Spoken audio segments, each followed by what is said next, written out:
En nombre del Museo Barrio de Flores, quería agradecer la presencia de todos. Para nosotros es un honor que esté con nosotros hoy Fabián Volonté, héroe de Malvinas y vecino de Flores. Es un placer para mí estar con ustedes y entre ustedes en esta preciosa y singular casa que data de la época en que Flores, nuestro querido barrio, era un vergel. Es un placer y un orgullo saber que no por casualidad, sino por causalidad, esta casa terminó albergando al Museo de Flores, que es obra y gracia de su mentor, el periodista y amigo Roberto Dana. Pero además de ser un placer, es un honor participar de este acto y acompañar y a escuchar dentro de unos breves minutos al veterano de guerra florense Fabián Volonté. Desde que participó en la gesta de Malvinas y cuando volvió al continente sano y salvo, gracias a Dios, se ha convertido en nuestro veterano de Flores. Es una especie de delegado diplomático del barrio de Flores virtual en la legación espiritual que existe en las Islas Malvinas. Y es el representante nuestro que ejerce los derechos soberanos que se mantienen incólumes sobre esas islas. Esos territorios irredentos fueron rendidos solamente desde el punto de vista militar, pero no se rindieron desde el punto de vista del ejercicio pleno y constante de la soberanía que mantenemos desde antes del año 1833, cuando el gaucho Rivero expulsó a los primeros extranjeros que quisieron intrusar las Islas Malvinas y territorios del Atlántico Sur. Cuando dentro de poco lo escuchemos a Fabián, vamos a escuchar el relato de su historia. ¿Qué es la historia? Es simple definirla, como lo hizo el profesor Héctor Rodolfo Orlandi, que supo ser un prestigioso miembro de la Cámara Nacional Electoral, que trabajó hasta los 90 y pico de años. Definía la historia como la continuidad de la vida en el cambio y en el tiempo. Y en esa continuidad de la vida, desde el año 1982 hasta ahora, él nos va a hablar, porque la historia se transmite por vía oral fundamentalmente, de las penurias, de las alegrías, de la tristeza, de la emoción, del sufrimiento, del desapego y de todo lo que él sintió, nos los va a transmitir hoy.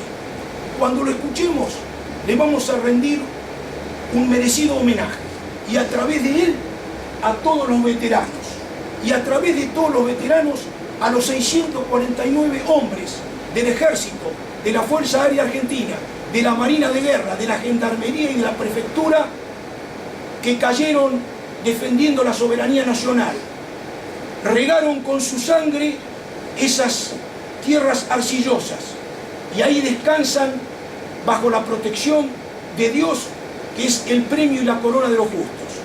Y vamos a recordar y homenajeamos también a quienes formaron parte del crucero General Belgrano y que fue bombardeado fuera de la zona de exclusión, en contravención a todas las reglas y convenciones del derecho de la guerra. Ellos están descansando en las gélidas aguas de los mares australes. Esos hombres no murieron, esos héroes, esos mártires no murieron. Siguen descansando en el pedestal de la gloria, bajo la protección de Dios, que es fuente y razón de toda justicia.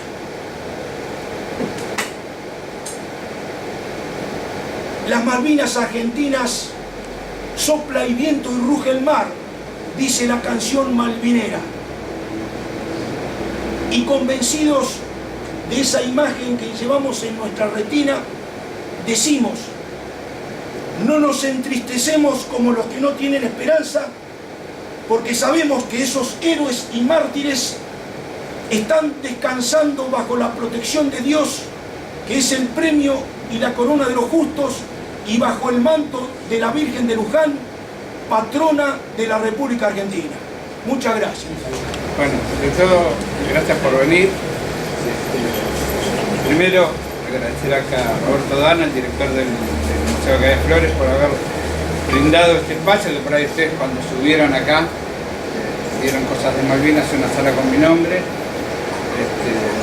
La historia, uno en los museos la va a ver que es historia pasada y bueno, en este caso es presente. Esperen que me corté un poco para hablar. Bueno, la idea les cuento. Mi nombre es Fabián Volonté. Yo soy un ex soldado de la Guerra de Malvinas. Cuando tenía 19 años, partí de acá de Flores a hacer el servicio militar obligatorio en el año 81.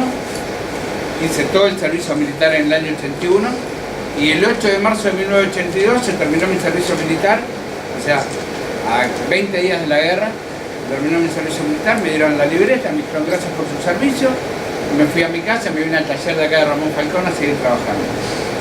El 2 de abril amanezco como todos los de Flores y como todos los argentinos, amanezco que recuperamos Malvinas. Yo, simplemente como había sido de baja, bueno, tenía el orgullo de que se habían recuperado esas tierras que siempre para nosotros fueron el tesoro más preciado. Yo estaba muy contento que se habían recuperado y estaba contento por la gente que lo había recuperado y sentía mucho orgullo. En ningún momento pensé que iba a ser un protagonista directo de esa guerra, porque el 8 de abril a las 8 de la noche suena el teléfono en mi casa y llaman del cuartel.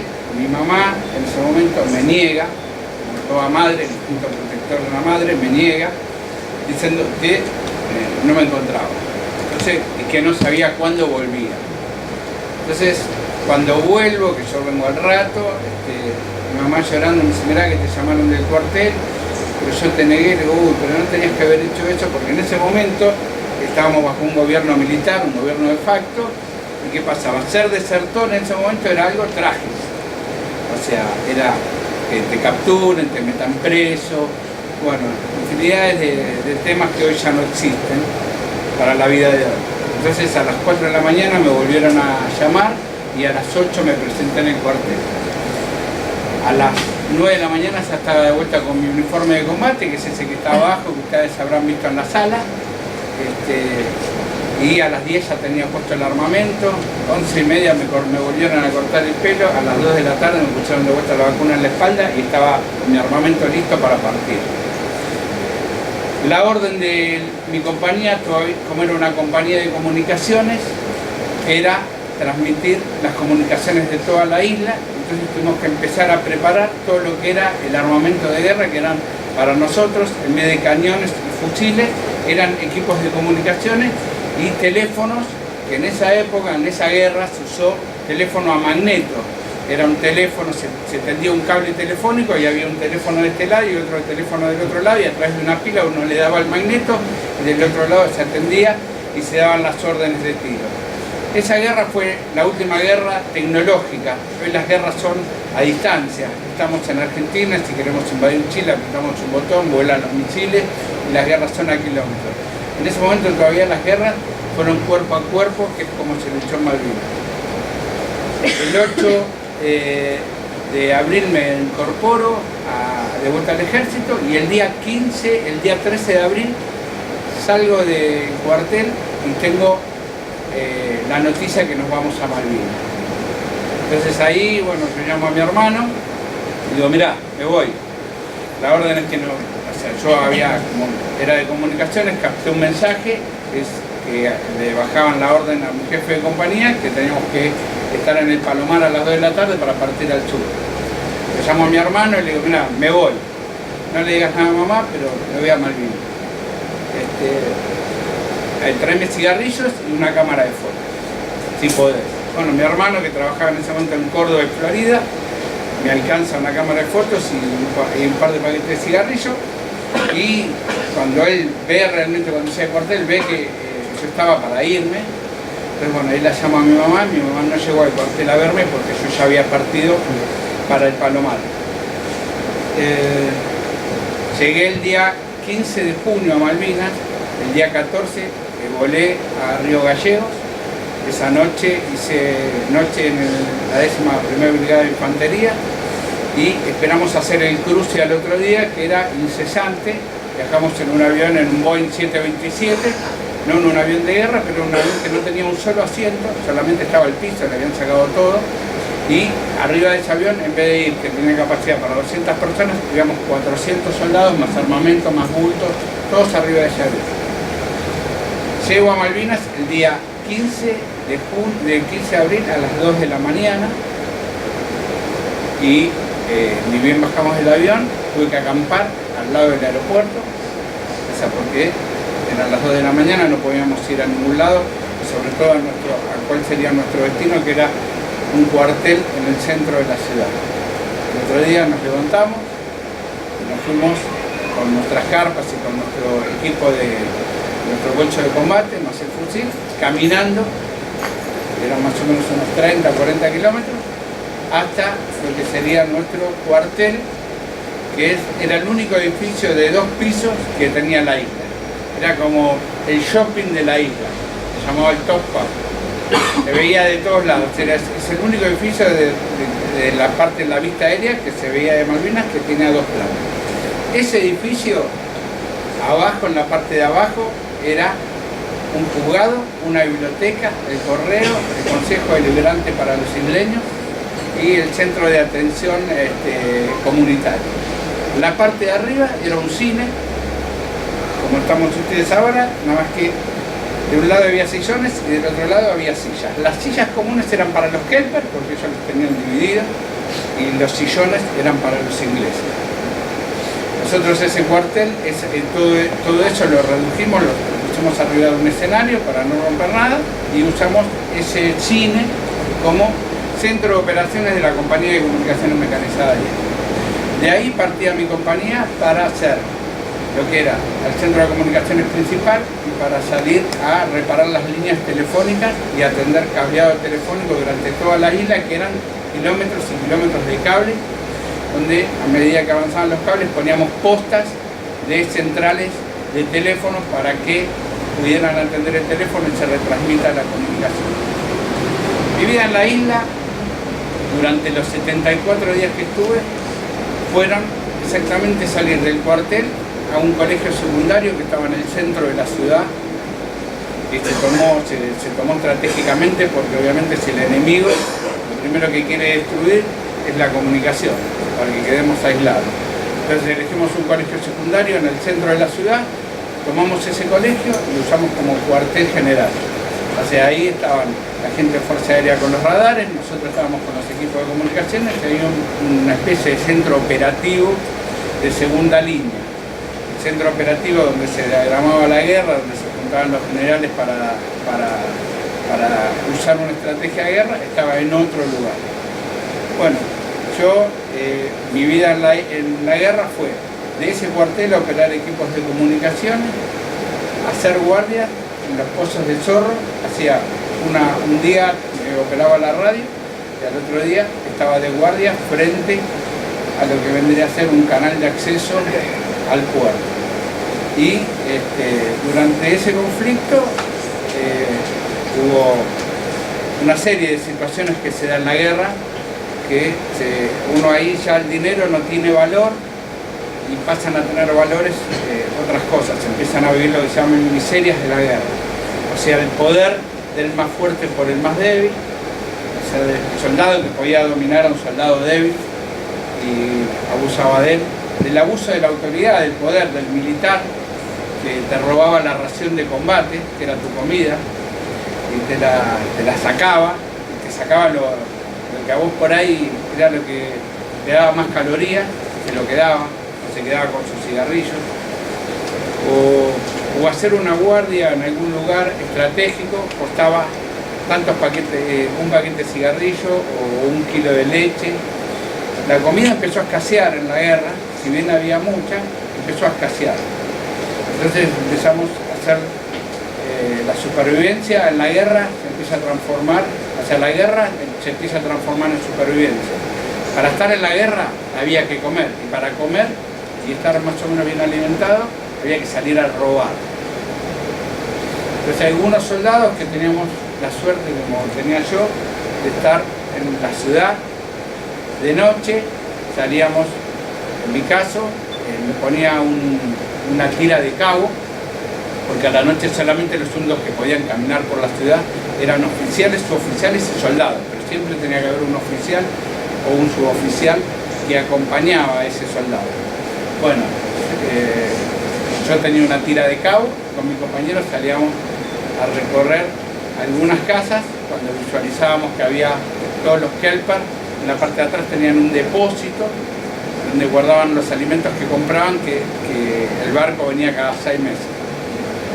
Entonces hicimos un túnel por abajo y robamos comida para poder seguir sobreviviendo en la isla, porque la temperatura había empezado a bajar, los alimentos no eran buenos, o sea, estaban escasos de calorías. Entonces estábamos empezando a adelgazar. Muchos compañeros se alimentaban a veces hasta de dentrífico, porque no llegaba la comida. No en mi caso, en primera línea. Malvinas es un territorio, para que tengan ustedes idea, no sé si alguna vez pasaron por el desierto de La Pampa, el suyo más alto tiene 1 metro. O sea que no hay un árbol en ninguna parte de la isla donde esconderse. Y la isla solamente es monte, o sea, monte y piedra, es todo lo que hay. O sea, el acceso para llegar a primera línea, el acceso para llegar a primera línea solamente se podía hacer de varias maneras: en helicóptero o en moto. No había otra forma. Los caminos eran muy anegados para las posiciones estratégicas que eligió Argentina para defender la isla. Los helicópteros nuestros, los de transporte de tropa, teníamos 3. Uno lo bajaron, el otro no teníamos repuesto y el otro no daba abasto para transportar la tropa. Entonces no podíamos llevar alimento a primera línea. Este fue uno de los problemas más graves que tuvo la guerra, que fue la parte logística.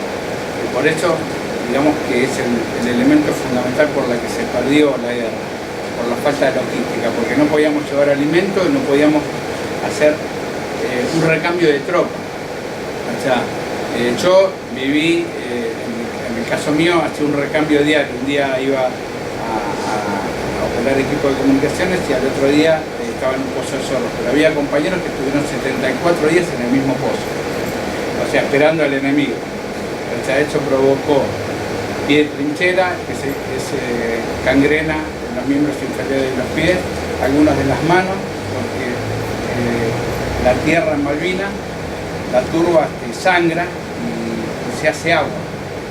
Entonces estábamos constantemente con los pies todos húmedos, y eso provocó cangrena en muchos de mis compañeros, que tuvieron que ser hospitalizados o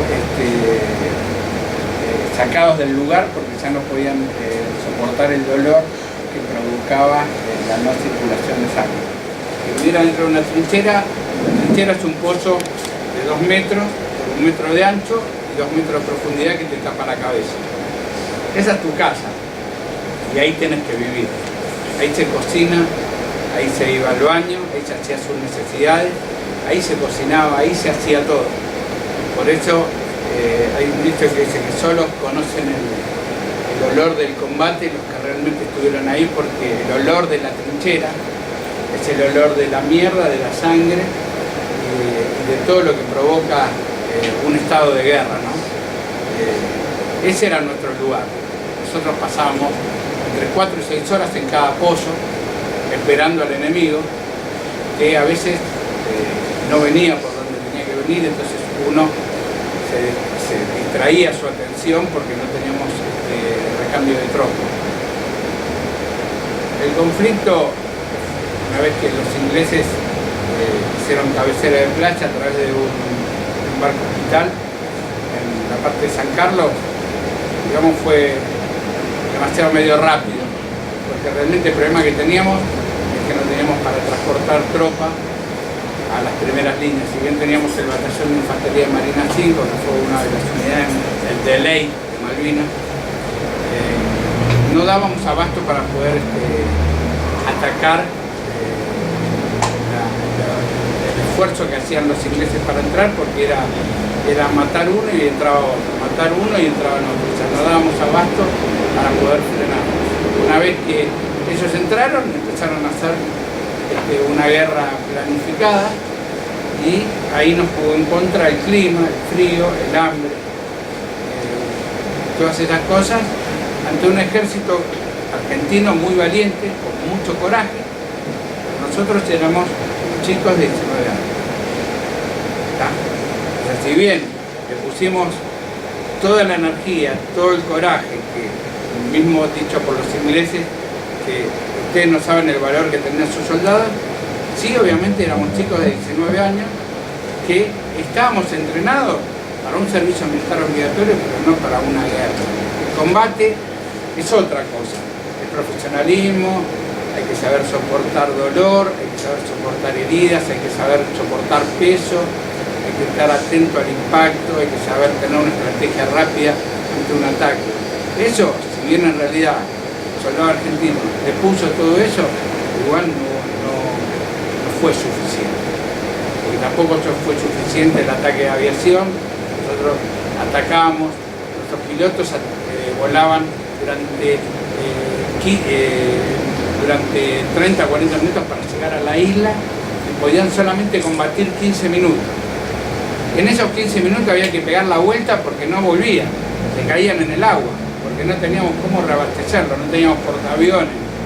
O sea, fue una guerra en realidad desmedida. ¿Por qué? Porque yo creo que Galtieri, cuando le dice si quieren venir que vengan, presentaremos batalla, él creyó que no iban a venir, que iba a haber una resolución de la ONU, que los iba a frenar, que íbamos a poder hacer algún acuerdo. Pero bueno, muchas potencias nos traicionaron, en el caso de Estados Unidos y de otros países que realmente se sentían aliados de la Argentina.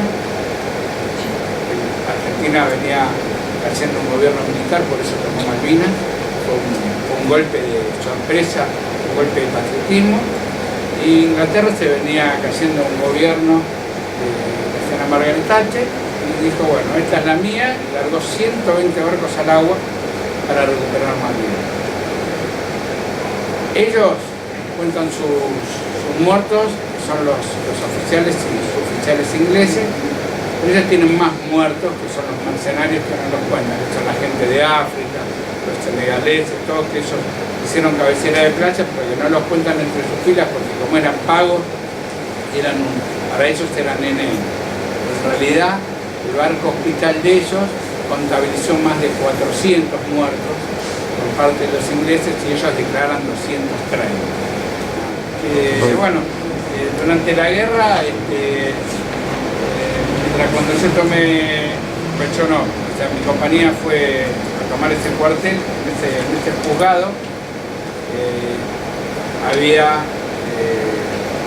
el juzgado había dos banderas, que es con las que se le jura lealtad a la reina.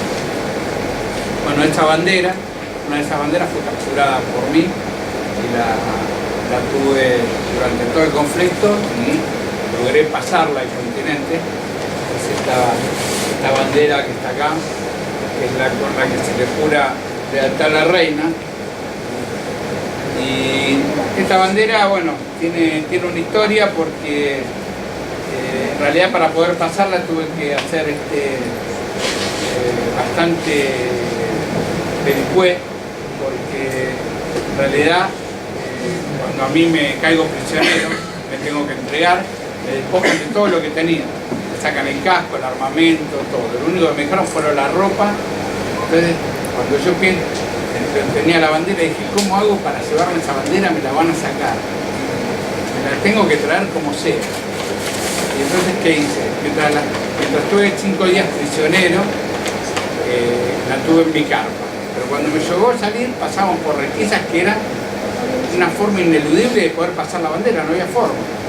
Entonces, se me ocurrió la idea de envolvérmela en el pantalón de combate que yo tenía y ponerme otro pantalón de combate.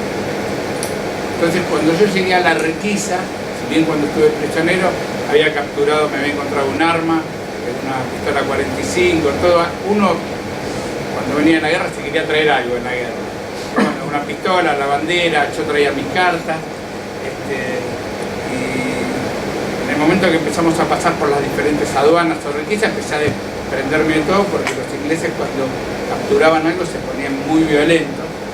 Entonces es como que había una requisa un poco más especial y dije, bueno, voy a perder las cartas, voy a perder la bandera, que es lo único que me importa. Me despojé de la pistola, faltando 100 metros para el último tramo, entonces había una fila, eran todos mis compañeros que estábamos esperando para cruzar. Cuando saco la pistola y la empiezo a pasar la pistola durante 20 minutos, iba y venía y nadie la quería agarrar. Entonces me dice, no, tomá, quédate la voz. No. Bueno, hasta que me la volví a quedar yo, hasta que seguía a pasar por un lugar, la tiré en un jardín de una casa de los Kelper antes de cruzar la última requisa.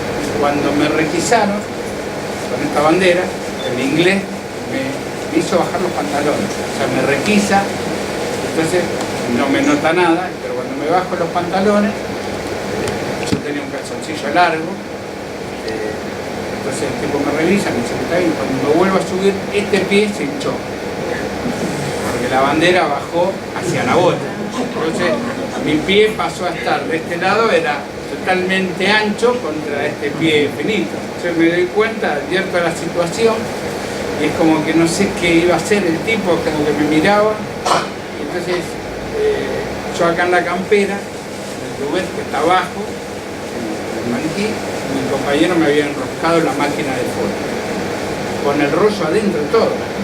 Ellos agarraban las máquinas de fotos y hacían así con el rollo y la tiraban, y devolvían la máquina vacía, pero el rollo lo rompía. Entonces cuando el tipo me dice que me dé vuelta, es como que el tipo me palpa acá y ahí están mis compañeros que ya habían sido revisados.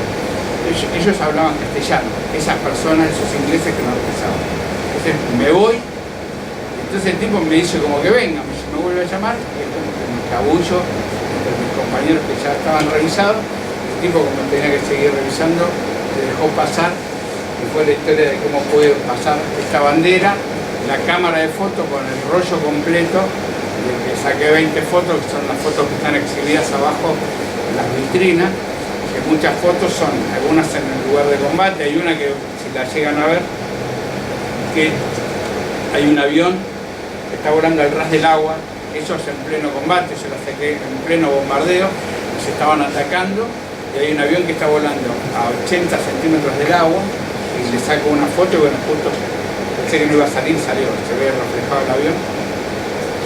Y después estoy en el campo de concentración cuando ya estoy prisionero, y después en el barco hospital cuando volví ya después de la guerra.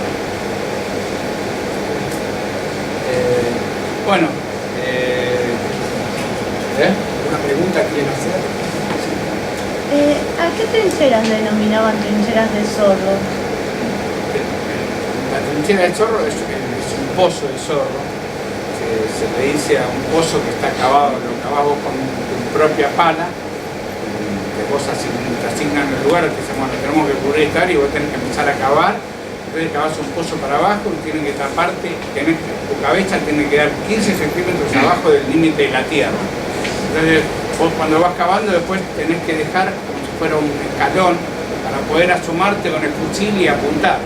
Pero vos no podés, tu cuerpo no puede quedar afuera del ras de la tierra. O sea, uno en pleno combate, cuando venía un ataque de aviación, uno se tenía que tirar, se tenía que agazapar, porque cuando venía la ráfaga de la ametralladora, te podía matar. En el caso de mi compañero, el único muerto del arma de comunicaciones, mi compañero Ignacio Mariendino, murió operando un equipo de comunicaciones en la localidad de la isla que se llama Body Blue. Ignacio es nuestro héroe para nosotros, era un chico, único hijo de madre viuda. Era un chico que estaba estudiando ingeniería, era casi piloto civil, digamos, y en la colimba fue el soldado acomodado, fue el soldado que nunca hizo una guardia, nunca hizo nada porque la mamá tenía plata, entonces en esa época lo llamaban el soldado acomodado, entonces era un secretario del jefe de compañía, le llevaba al diario, pero cuando le tocó la guerra, lo llamaron, la madre, que tenía muchísimo dinero, ya tenía una avioneta preparada en San Fernando para cruzarlo al Uruguay. Entonces él le dijo, no mamá, yo no puedo hacer eso, porque no voy a poder mirar más a la cara a mi compañero, yo tengo que ir. Y la madre le dijo, Aurelia, que aún vive, tiene 90 años, Aurelia le dijo, pero vos te das cuenta que si te pasa algo me dejas sola para toda la vida. Yo no tenía hermano, ya la mujer se le había muerto el marido hacía 5 años y lo único que tenía era su hijo. Ignacio murió el 11 de junio en un ataque de Harrier. Nos reventaron el centro de estación de control de Modi Group con una bomba de 500 kilogramos. Ignacio murió ahí junto al soldado Mosto, otro soldado de Almirante Brown y el soldado Rodríguez. Ignacio fue un soldado que hasta hace 2 meses fue un soldado conocido por Dios. Su cuerpo no había podido ser identificado. Gracias a la Fundación No Me Olvides, de Julio Aro, que es un excombatiente de Malvinas, y a la colaboración del Centro de Antropología Argentino y a Godofrey Cardoso, que fue un militar que enterró a los soldados argentinos cuando la guerra terminó, pudo ser identificado, y hoy Aurelia, en su casa, tiene una cajita con un hueso de él y el dictamen de la ADN. ¿Puedo volver usted a Malvinas?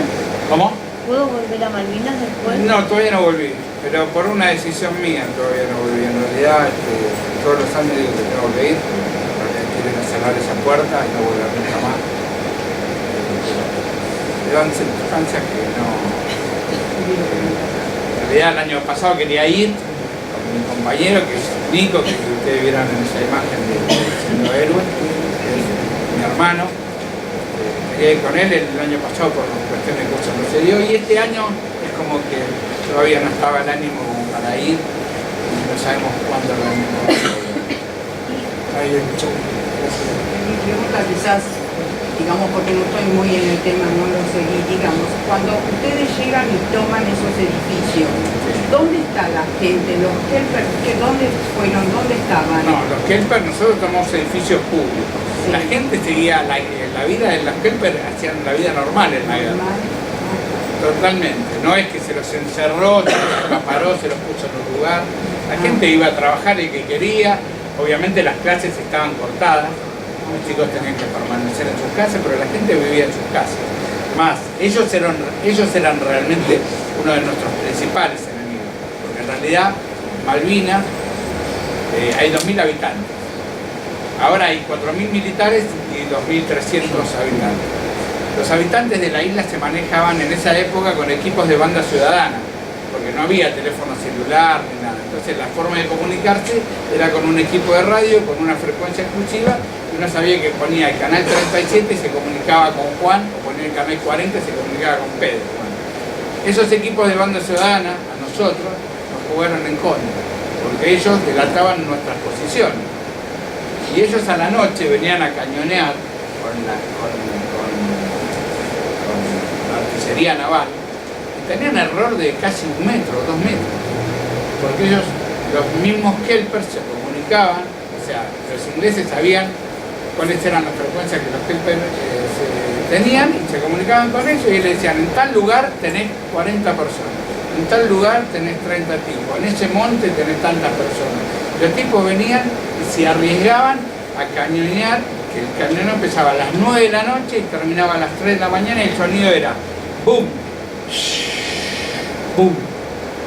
Cuando uno escuchaba el estampido, tenía que esperar, rezar, que escuchar el chiflido, porque cuando chifla es porque la bala pasó por arriba de la cabeza, porque cuando se escucha el estampido y no sopla es porque te cae.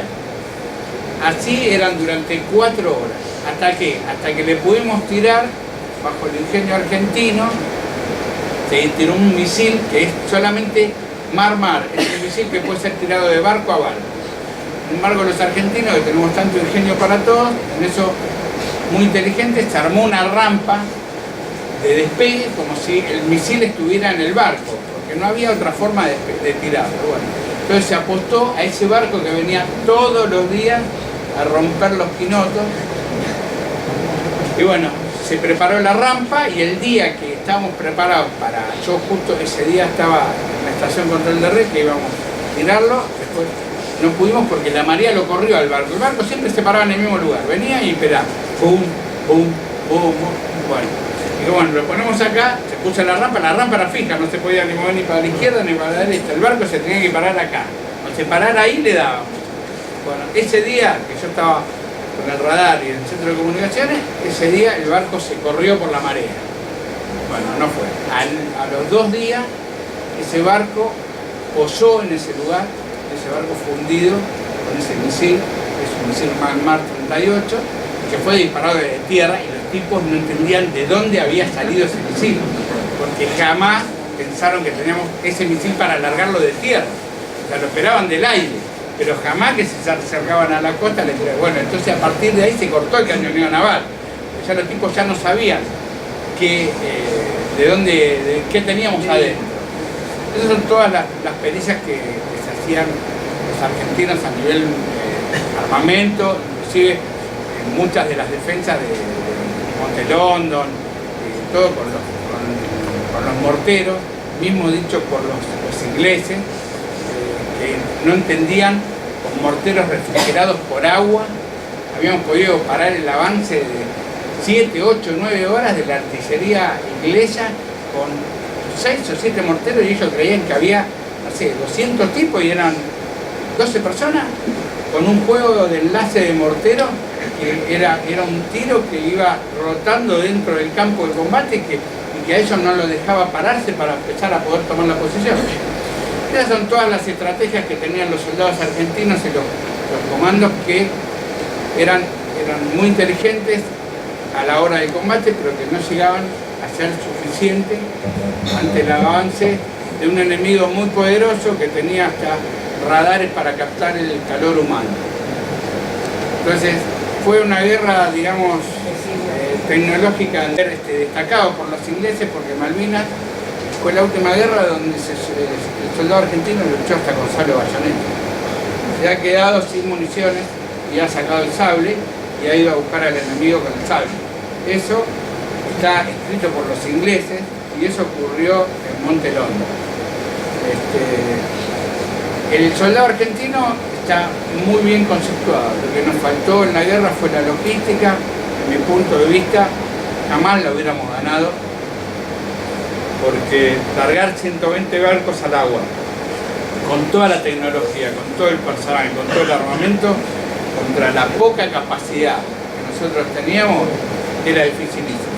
Sí le demostramos que tenemos coraje, que podemos, que si hubiéramos tenido con qué, hubiéramos presentado una batalla totalmente diferente.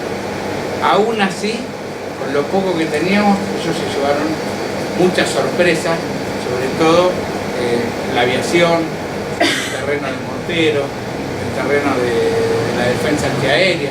Ellos se les cayeron 45 aviones en el combate. Los tipos no podían entender qué buena defensa teníamos, qué buen tiro. O sea, ellos ya los últimos días bombardeaban de a 10.000 metros, porque tenían miedo de bajar. La pista de aviación de Malvinas, que estaba en Puerto Argentino, jamás la pudieron herir, porque se la cruzábamos, o sea, se la dibujábamos al revés, y entonces ellos venían y le tiraban, y nunca le pudieron dar a la pista. O sea, cuando yo llegué al aeropuerto, que caigo prisionero en ese lugar, la pista estaba intacta. Nosotros nos rendimos a las 6 de la mañana, 7 y 10, estando ya en manos del enemigo, yo comunicando todavía en manos del enemigo. Bajó el último Hércules, que se llevó a los generales, a Nicolás Casanseu y algunos periodistas acreditados que estaban ahí, levantaron vuelo, ya estando en manos de los ingleses. Ya nos habíamos rendido, las islas estaban a merced de ellos. Sin embargo, así todo, bajó un Hércules, vuelo rasante en el agua, aterrizó, levantó, se tiraron todos arriba, levantó vuelo y se fue. La pista nunca la pudieron agujerear. Nunca la pudieron agujerear. Se cruzaba, se la dibujaba y se la cruzaba con la pista eran placas de aluminio y se la cruzábamos al revés. Entonces los tipos venían en el aire, veían la pista y le tiraban, pero la pista estaba entera, pero alrededor era un boquete. O sea, era un agujero atrás del otro, pero cráteres de Yo cuando caí prisionero en ese lugar no podía creer el cráter que provocaba una bomba de 500 tirada a 6.000 o 7.000, 8.000 metros de altura. Provocaba un pozo de más o menos 6, 7, 8, 9 metros de profundidad. O sea, entraban 4 o 5 personas paradas en fila en el boquete que el cráter que hacía esta bomba. La pista nunca la pudieron dar. Porque bueno, las estrategias de la guerra que nosotros utilizamos fueron muy buenas. Pero bueno, no alcanzaron para poder doblegar la fuerza de un enemigo superior, ¿no? Les cuento, con ese señor, hicimos un documental hace 2 o 3 años con la directora Lola Arias, y bueno, el pibe, como le decían a De Lepiane, era en su momento alférez, el primer grado que tiene un piloto de la Fuerza Aérea. Fue la última misión en Malvinas, se terminó la guerra. Entonces salen de Río Grande, vuelan a Malvinas, entran en vuelo rasante, tenían que atacar un lugar, bueno, atacan y él de golpe divisa un barco de la flota inglesa y se tira en picada a atacar. Bueno, le tira con la bomba que tiene y le da, pero cuando sale, va a salir en vuelo rasante, le dan. Entonces, él tenía que volver al continente. O sea, recibe un disparo de 12,7 porque es la defensa antiaérea que tienen los barcos. Entonces, cuando sale herido y empieza a volar para volver. Cuando está en el medio del Atlántico, el avión se le empieza a quedar sin nafta. O sea, le veía que la nafta le bajaba. Entonces, empieza a pedir reabastecimiento. Argentina tenía un solo avión de reabastecimiento, que era un Hércules, y tuvo la suerte de Dios que ese avión estaba arriba de él. Cuando él empieza a gritar, vengan a buscarme, en palabras de hijos de puta, no me abandonen acá, me voy a caer, vengan a buscarme, bueno, le gritan, estamos acá, ¿dónde está? No los veo, bueno, les cuento así en resumen, porque es la historia que conozco, no los veo, hasta que aparece el Hércules. El Hércules estaba acá y él venía por acá. Cuando lo ve, ya estaba sin combustible, se caía. Entonces él cuenta que se tira en picada y se lanza sobre el avión ya lo estaba esperando con la manga abierta, que es una flor donde él emboca con el avión y recarga combustible. Había que tener mucha precisión para embocar esa manga, porque no es fácil, porque por ahí sale combustible, tiene que entrar, entra con un sello a presión y empieza a pasar combustible. Cuando se lanza en picada, él se da cuenta que se va a estrellar contra el Hércules, porque baja tan rápido, porque ya está bajando por gravedad, entonces tira los alerones para atrás, hace una maniobra y entra de lleno al pico, es como si fuera en el golf, 8 en 1, ¿no? Tira y emboca. Bueno, en este caso fue así. Entró y le embocó, y cuando lo embocó, el avión se plantó. Cuando justo le empiezan a tirar combustible, arranca las turbinas del avión para poder mantener sostener la estabilidad. Ese avión, en el medio del Atlántico, llegó a Río Grande enganchado, porque no había forma de largarlo, porque era un colador. El combustible le caía por todos lados, y lo único que necesitaban era que el motor estuviera en marcha para poder darle estabilidad, si no se caía. Bueno, la historia de él es que llega a Río Grande enganchado, cuando llegan a la pista lo largan, se larga y aterriza, todo perforado, y es la historia de un tipo que tenía que haber muerto en el aire, en el agua, y volvió, porque tuvo la suerte de que enganchar de primera el pico, y porque justo estaba el avión de abastecimiento, que en muchos casos no estaba. Y bueno, la verdad que él también es un héroe de guerra, hizo una muy buena acción de combate, y bueno, siempre los pilotos argentinos tuvieron una acción muy destacada en la guerra de Malvinas, porque la verdad que ellos dieron golpes muy certeros sobre la flota. El único problema que teníamos es que teníamos que recorrer mucha distancia y no teníamos autonomía para poder combatir. Pero realmente yo que presencié combates aéreos, les puedo decir que me pone la piel de gallina estar abajo, uno estar en la tierra y ellos combatiendo en el aire con sus piruetas, con su forma de dar vuelta al avión y ponerlo y disparar y largar un misil y ver cuando largaste el misil y el otro avión explota. La verdad que los pilotos argentinos con mucha galla, porque obviamente en Argentina nunca participó, o sea, en esta época contemporánea, en ninguna otra guerra, ni en ningunos ejercicios, y la verdad haber demostrado esa destreza era propio de esos pilotos audaces. Hubo un avión, un Hércules C-130, que lo transformaron en bombardeo. Nosotros no teníamos avión bombardeo. Es C-68. Y tiene un tanque suplementario. Claro. Que le permitía hacer un poco más de autonomía. Pero este era un avión bombardeo, pero no los aviones de combate. Eso, el combustible va a la sala. Es más, si uno el combustible el avión despega y vuelve, tiene que volver por alguna casualidad, tiene que inyectar tanque, no puede aterrizar con un tanque lleno, tiene que inyectar 2 tanques para poder bajar. La guerra, la miseria, es el poder del superior contra el fuerte contra el débil. Malvinas, como todo lugar, dentro de la tropa había soldados que eran débiles de carácter, entonces eran sometidos por ahí por soldados en el cuartel que hizo el servicio militar, sabe de lo que hablo. Soldado que puede ser más fuerte que el otro y obliga a ese débil a hacer servidumbre o a tenerlo como una servidumbre. En la guerra provocaron esas situaciones, porque el grande o el poderoso lo sometía al más débil. Lavame la ropa, haceme comida, salía a robar para mí, no sé. Todo esto era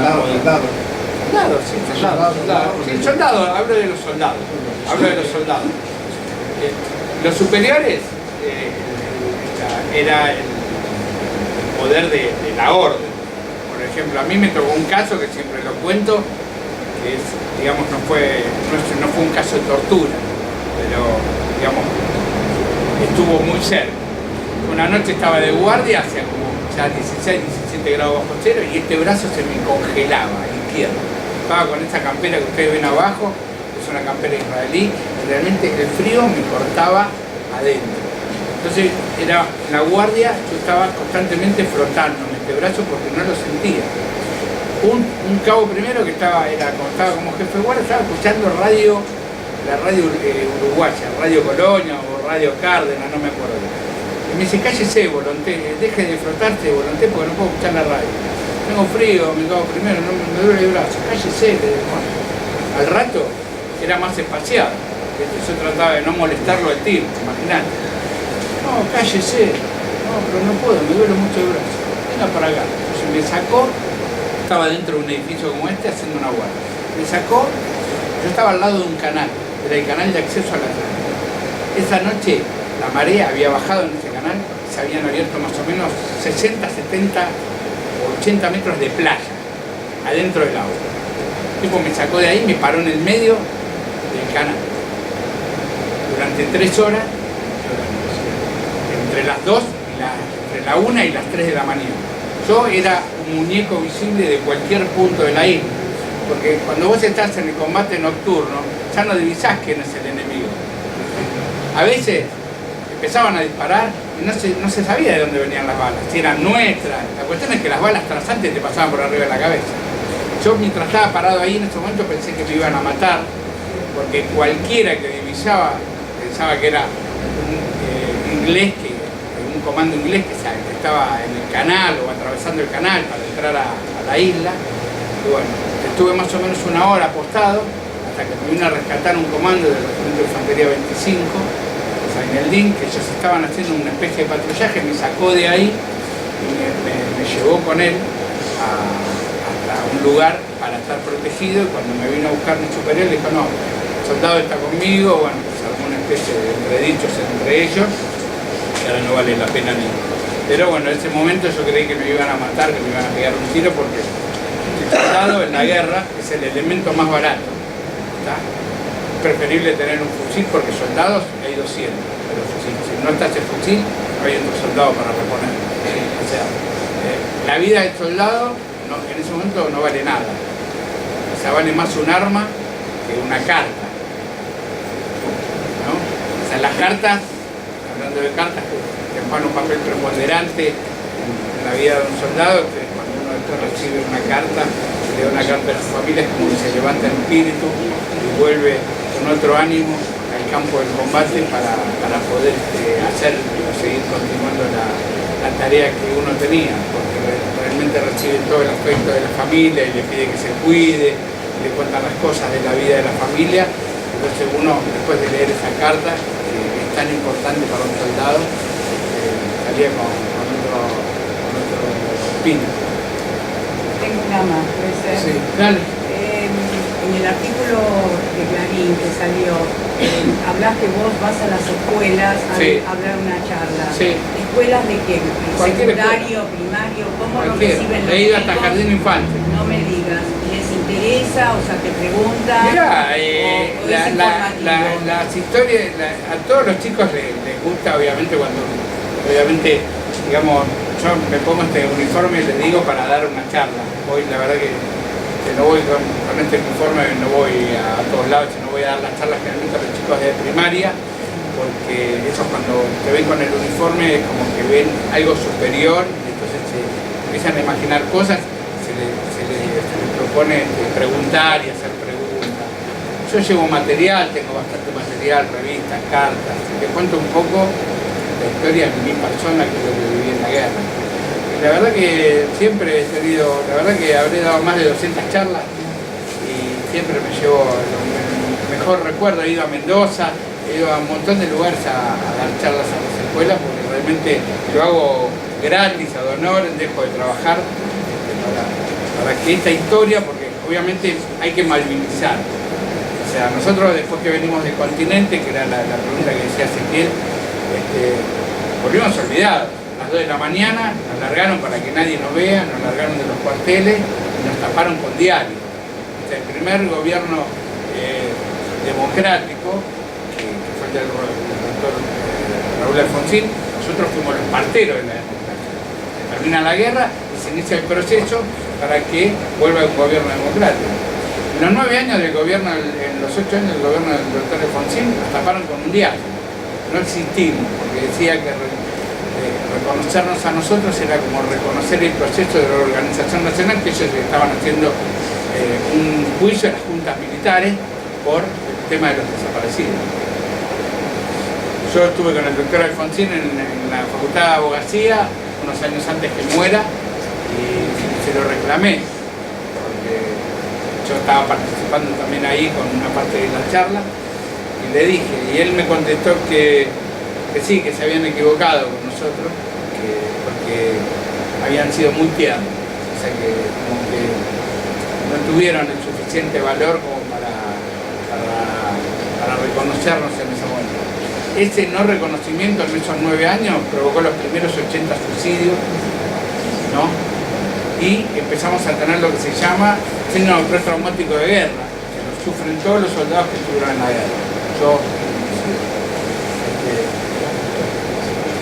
Mi experiencia en el síndrome postraumático pasó 10 años después de la guerra. Empecé a tener el pánico, persecución, todo tipo de situaciones que llevaban a descontrolar el orden de la vida común.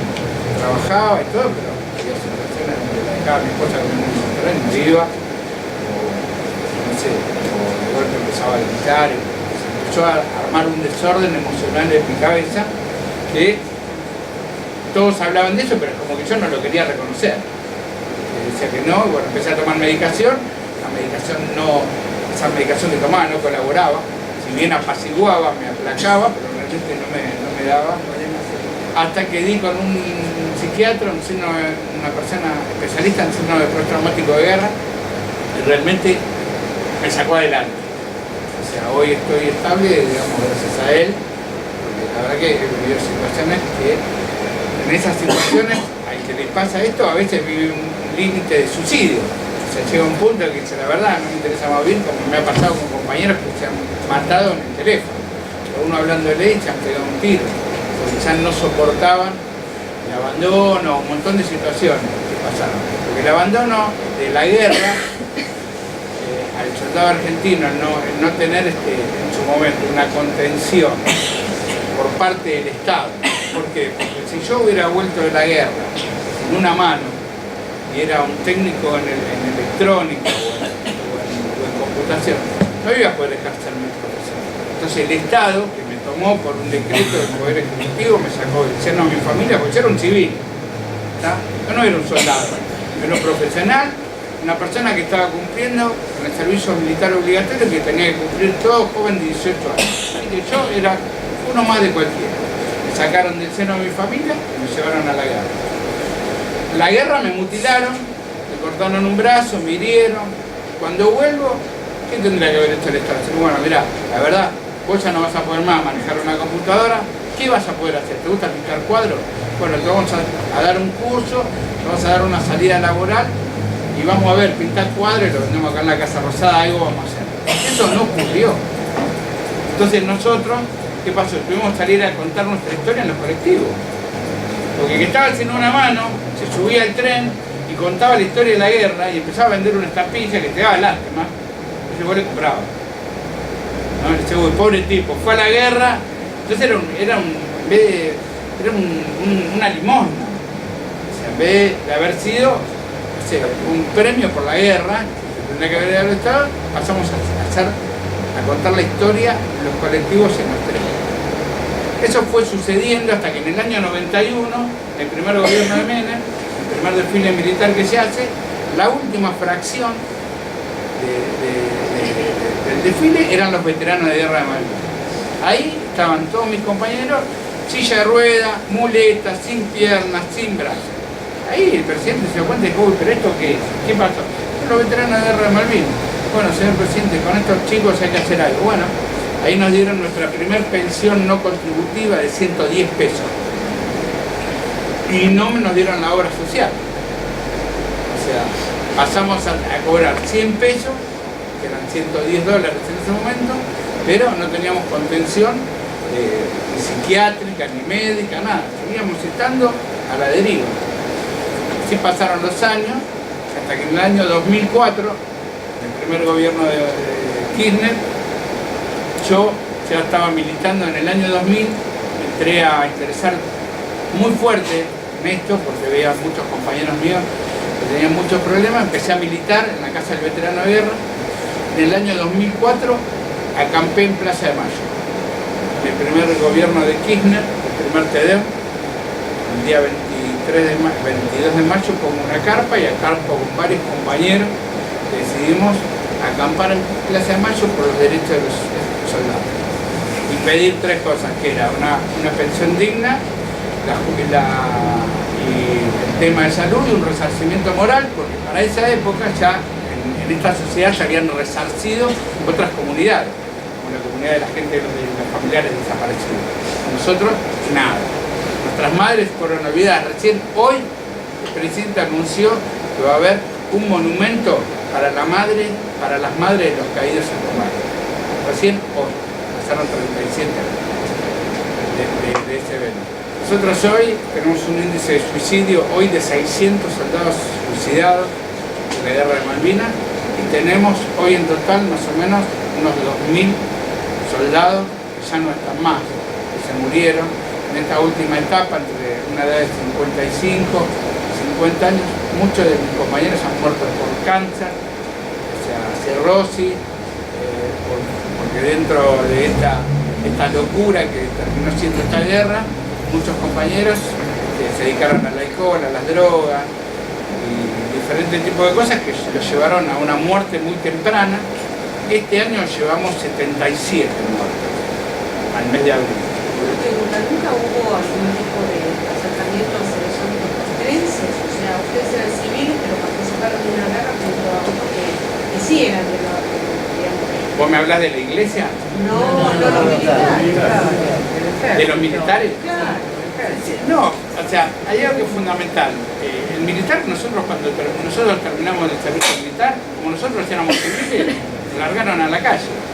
Los militares que estuvieron en Malvinas cuando volvieron, se les dio el grado inmediato superior, o sea que el que era cabo pasó a ser cabo primero. Y empezó a cobrar un plus por haber estado en la guerra, ¿no? Y nosotros nos pasaron a la vida civil. Pasa, ellos pensamos que nosotros éramos pibes de 19 años y que nos íbamos a recuperar fácilmente. Y de la guerra no te recuperás.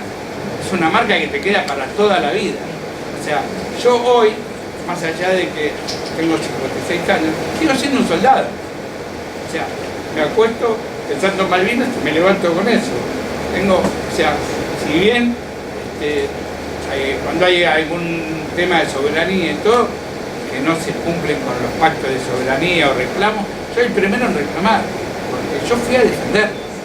Yo sé lo que es defender la patria y luchar por mi país. Entonces, realmente me duele porque yo sigo custodiando lo que es la soberanía de Malvinas. O sea, yo lucho no solamente por los derechos del ex soldado, también lucho porque se reconozcan, las islas vuelvan a nuestro país, porque tengamos el acceso a poder visitar a nuestros compañeros que están caídos, que se hagan los viajes humanitarios, todo ese tipo de cosas. No solamente es la parte económica, Malvinas incluye un montón de cosas. Seguir insistiendo bajo todos los organismos internacionales y reclamando que esas islas nos pertenecen. Yo cuando volví en un barco hospital, llegué a Punta Quilla, de ahí me metieron en un avión, me llevaron a Río Gallegos, ahí protagonicé mi primer, digamos, desobediencia de vida contra un militar, porque estaba haciendo la cola para llamar a mi viejo, porque tenía 50 pesos en el bolsillo con el que me había ido a la guerra. Era el Día del Padre, 20 de julio. Estaba haciendo la cola, llego al teléfono naranja en tele, y voy a hablar por teléfono y viene un militar, un teniente, me saca el teléfono y dice, no, soldado Corracito. Entonces, obviamente, me quedé, bueno, fui a buscar un superior y dije, mira, me sacó del teléfono, me sacó un quilombo, me sacaron al tipo, bueno, pude hablar a mi familia y le avisé a mi viejo que había llegado. Bueno, ahí mi familia, bueno, obviamente volvió a la vida porque hacía 15 días que ya no sabían nada de mí. Porque yo, como soldado de comunicaciones, tuve una suerte. Que todos los días le podía mandar a mi vieja un telegrama y decía que estaba bien, o una carta. Después se cortó el puente aéreo porque no se podían traer más, no se podían llevar más cartas, había que traer fierro, municiones, soldados heridos o llevar soldados, ya no había más cartas. Los últimos 15 días para mi familia fueron de terror porque ya no sabían si estaba vivo o estaba muerto. Los bombardeos del 14 de junio, del 11 de junio, del 13 de junio fueron tan intensos en Puerto Argentino que no se salvaba a nadie. Si bien yo estuve a punto de hacer un ataque masivo que podía haber muerto, no se llegó a dar eso. Vuelvo a Campo de Mayo y estoy 3 días declarando para inteligencia. Tenía que declarar todo lo que viví en la guerra y firmar un documento que no podía hablar con ningún periodista, ni podía hacer público nada de lo de la guerra, ¿no? Durante 3 años. Después volví a mi cuartel, volví a las 7 de la tarde. A las 2 de la mañana recién abrieron las puertas para poder ir. Nos largaron de noche. En ese momento yo no sabía por qué, era porque no quería que tengamos contacto con la prensa o con el público. Yo quiero preguntarte cómo fue la relación con tu familia en ese momento. Y no, bueno, obviamente la relación con mi familia fue bárbara, porque la verdad que mi viejo, mi mamá había adelgazado, no sé, 30 kilos. Se había encerrado en una habitación, no quería salir, no veía televisión, nada. Bueno, mis hermanos obviamente estaban desmascarados de vida, y bueno, mi viejo también. Bueno, cuando volví, obviamente, es como el párrafo ese de la Biblia cuando vuelve la oveja perdida. Se hizo una fiesta y bueno, pero no, la relación con mi familia siempre fue muy buena. La verdad que acá está presente la me esposa. Me contuvieron y gracias a eso creo que soy lo que soy. Está la esposa acá presente y su hija. ¿Puedo pedir un aplauso para tu familia? Sí.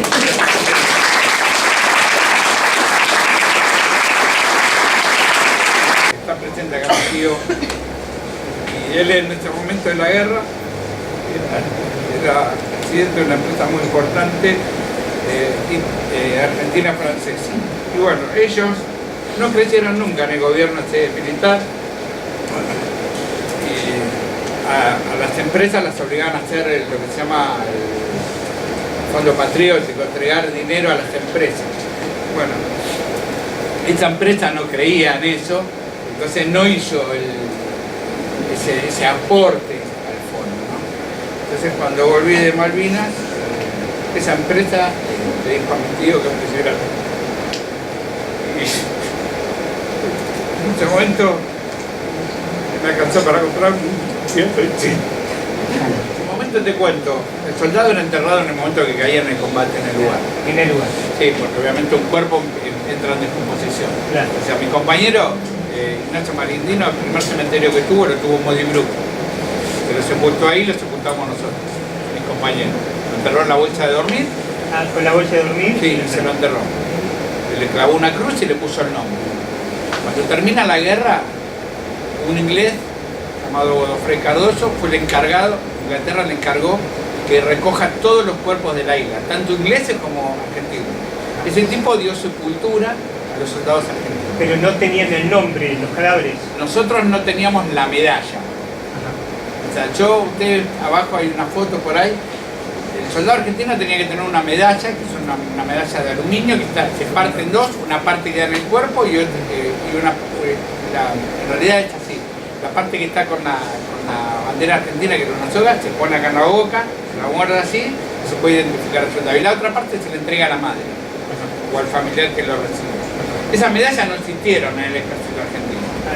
Entonces, el soldado fue identificado en su momento por la persona que lo enterró y puso con lo que tenía en ese lugar, una piedra, le escribió, no sé con lo que sea, Ignacio Marindino, en mi caso mi compañero. Cuando vinieron los ingleses, transportaron los cuerpos y los que lograron identificarlo estaban identificados, los que no. Si bien estaban enterrados en una tumba individual, cada soldado, pero no tenían el nombre. Tenían una placa que era el soldado identificado solo por uno. ¿Qué pasó? Los ingleses son los que se oponían al levantamiento de la tumba y a la identificación a través de ADN. Se tardaron 35 años en poder hacer ese trabajo. Y ese trabajo fue hecho gracias, el primer comienzo fue gracias a Roger Waters. Roger Waters fue el que intercedió con el gobierno británico para que el equipo de antropología argentino pudiera hacer la identificación de los cadáveres. Por eso, cuando vos entras a hacer el servicio militar, es lo que se llama obediencia de vida. O sea, es una escalera de mando. O sea, viene el jefe de compañía y lo agarra el sargento y le dice, cáguelo a pedo al soldado volonté. El sargento va y lo caga a pedo al soldado volonté, y es una cadena de mando. Y por ahí el tipo viene a mí y me dice, mira, ¿ves tu compañero? A ese quiero que lo baile. No, pero yo soy un soldado, pero yo te ordeno que vos lo bailes. Le dice al soldado, el soldado volonté lo va a bailar. El tipo tiene que obedecer que yo lo baile. Cuando eso se termina, se acaba eso. Sí, y cuando se terminó la guerra, se terminó el servicio militar. Y yo pasé a ser un civil. En realidad es que yo era un civil con una instrucción militar. Que me dieron una instrucción de combate. O sea, tiré 6-7 tiros con un fusil, adquirí técnica de combate, todo eso. Bárbaro, pero en realidad no para una guerra. Una guerra es otra cosa, ahí es la vida y la muerte, las balas son de verdad, chiflan. Uno en el servicio militar hace un entrenamiento simulando estar en la guerra, y otra cosa es estar en la guerra y ver cuando un compañero hoy está y al otro día le pegan un tiro, y ya no está más, o lo ves caer y lo tenés que dejar en el camino y seguir avanzando porque te van a matar a vos. Yo cuando vine de Malvinas, a veces siempre hago el mismo ejemplo. ¿No? A veces me quiebro cuando lo cuento, pero bueno, es como que si yo hubiera jugado en la selección. Entonces, bueno, jugué para la Argentina, ¿viste? Es como Messi. Si ganamos, fantástico. Es el mejor, el número 10, el mejor del Barcelona. Si pierde, lo tapamos con un diario. Y en mi caso pasó lo mismo. La gente, el 2 de abril, llenó la plaza de Mayo, fue y le gritó a Galtieri, Malvina, Malvina, Malvina, que vengan los ingleses. Bárbaro. Después me los banqué yo a los ingleses. Cuando volví derrotado. ¿Tá? Me taparon con un diario. Cuando te contaba Roberto, muchas veces, 19 años o 20 años, cuando alguno, por ahí con lo que estabas hablando, se enteraba que vos eras combatiente, un soldado, empecé a decir, bueno, ¿qué querés? Con estos pibes vamos a ganar la guerra. Así. Imagínate, o sea, ¿qué me esperaba? Por eso te pido perdón. Y yo le decía, bueno, flaco, hubiera sido vos. No, porque ahí hubiera que haber mandado, no sé, a la Policía Federal, a la Gendarmería, todo lo que vos quieras, pero me mandaron a mí. O sea, también somos los que somos. O sea, yo soy esto, hoy. Es lo que fue. Después de la guerra terminé siendo esto hoy. Un tipo que trata de malvinizar y que di lo que pude dar. O sea, todo lo que daba mi cuerpo, mi alma, fue puesta allá. Bueno, una cosita. Bueno, quería, lo que acaba de decir Fabián es verdad. Fabián en ningún momento tuvo una necesidad económica en los últimos años para defender la causa Malvinas. A lo mejor no es lindo, no le hace bien. A lo mejor dar vueltas al Congreso para reclamar, como vi, reclamar por la jubilación anticipada de los soldados de Malvinas, que recién el año pasado, ¿no? Sí.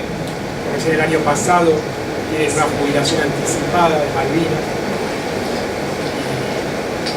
Yo lo vi como tuvieron que agarrar las vallas de hierro y vi, porque ahí dejé de ser periodista y me puse con ellos y tuvimos que dar 3 vueltas y el ruido que hacía eso en la última sesión, porque si no se caía, era algo así, ¿no? Sí.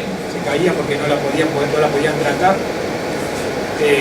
Ahí recién, después de la tercera vuelta, nuestros diputados salieron y pidieron a uno de los combatientes de Malvinas o a dos o tres que suban y que empiece un diálogo a ver si se podía tratar esa ley.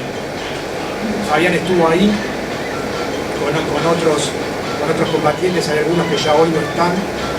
Cuando Fabián, el otro día estábamos mirando los videos, Fabián me dice, no, mira, este ya no está. Son videos que a lo mejor son del 2012, 2014, 2016. Entonces Fabián sigue esa lucha. Yo creo que Fabián sigue siendo soldado, como él lo dijo. Es nuestro soldado de Flores. Por eso cuando fundamos este museo, que no hace otra cosa que rescatar la historia, como dijimos, cuidar el presente y proyectar el futuro, construirlo entre todos ese futuro. Dijimos que Fabián tenga una sala acá en vida, porque a lo mejor muchas veces también pasa que a los héroes una vez que muere se los reconocen. Acá nosotros estamos con una imagen de San Martín, esa bandera que está ahí, estuvo en el mástil de la Plaza Flores, tiene 8 metros, estuvo hasta el año 50 en la Plaza Flores, y que fue donada por integrantes que están justo en esa mesa de la Asociación Patriótica. Y bueno, es eso, tenemos que tener memoria y seguir en la lucha, como dice Maduro, la lucha nunca se abandona. Eso es lo que estamos haciendo hoy. Acabamos de hacer, vamos a poner un poquito de tierra de Plaza Flores. Fabián va a hacer lo propio con lo de Malvinas. Después lo vamos a emprolijar un poco y va a quedar acá en el museo. Esta es turba, tierra con turba, así era la tierra de Malvinas. Y ahí Fabián también consiguió 2 piedras de Malvinas. Una piedra pertenece al cementerio de Darwin, donde están enterrados mis compañeros, y otra a Monte London, donde se libraron los combates más grandes de Malvinas. Este árbol de la vida es un homenaje a todos nuestros caídos en la guerra y en la posguerra.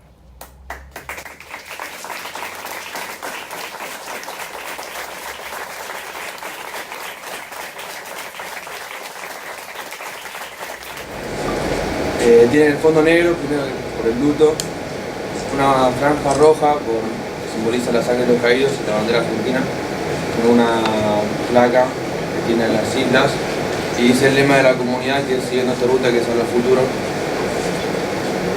Es parte de todo el grupo y de la comunidad, queríamos darle este reconocimiento. Bueno, te agradezco.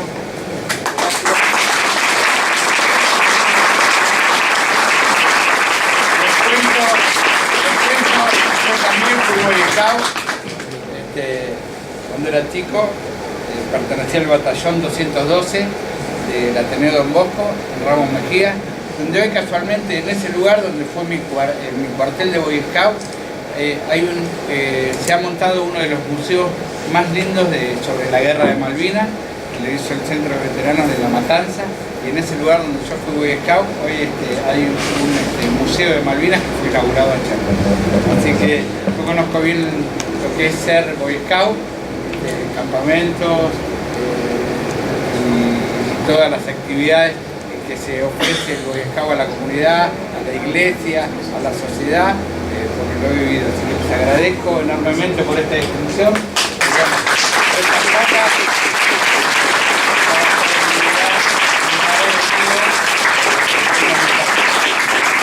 Reconozco el valor, el coraje y todo lo demás que tiene como vecino y amigo el señor Fabián Volonté.